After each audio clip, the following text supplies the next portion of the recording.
San Quentin State Prison faces California's single largest penalty yet over workplace safety violations contributing to the spread of COVID-19, the state announced on Thursday.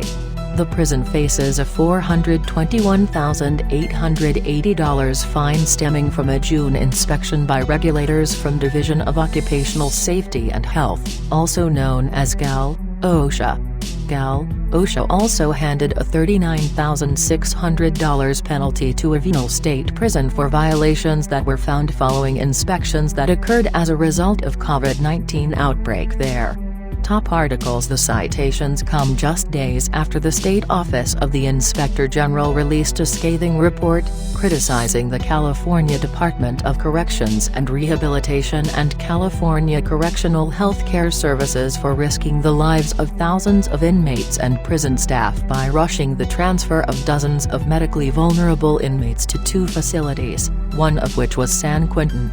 By the end of August, more than 2,230 San Quentin inmates and nearly 280 staff members had become infected with COVID-19, 28 inmates and one staff member died from complications related to the virus, according to the Inspector General report.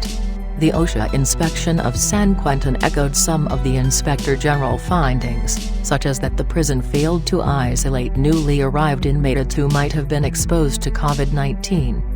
OSHA determined that San Quentin staff were not provided adequate training or equipment for working with COVID-19 infected individuals, and employees who had been exposed to COVID-19 positive inmates were not provided proper medical services, including testing, contact tracing and referrals to physicians or other licensed healthcare professionals, according to a division statement.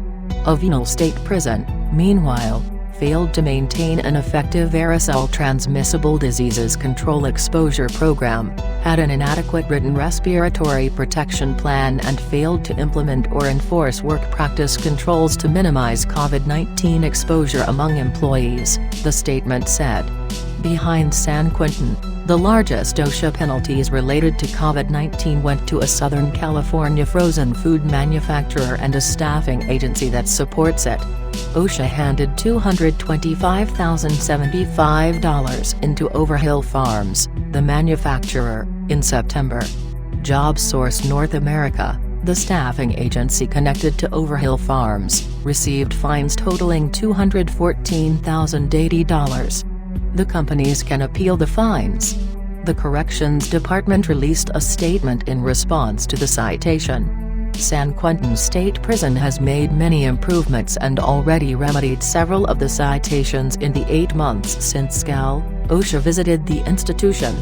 The visits took place last June and July, and we have worked with OSHA representatives throughout the pandemic to ensure regulations were met and concerns addressed expeditiously, the statement reads in part.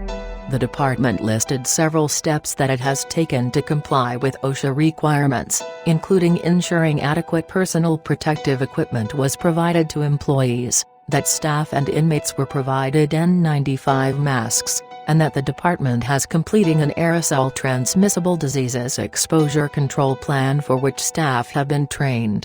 We will continue to work with public health, health care, and workplace safety experts to improve processes throughout the pandemic, as our top priority is to keep all those who live and work in our state prisons safe, the statement reads. Regarding the Avino State Prison citations, the department said in a statement that the department is reviewing the information to ensure that Avino and all state prisons are compliant with workplace safety requirements. The citations are a result of visits by OSHA to Avino in July and August. Since that time, CDCR has provided further instruction to staff regarding requirements for the respiratory protection program, including mandatory fit testing, frequently asked questions, and training for staff on proper personal protective equipment use. Additionally, Avino State Prison has reviewed its aerosol transmissible disease exposure control plan and updated necessary protocols to address the violations, the statement said.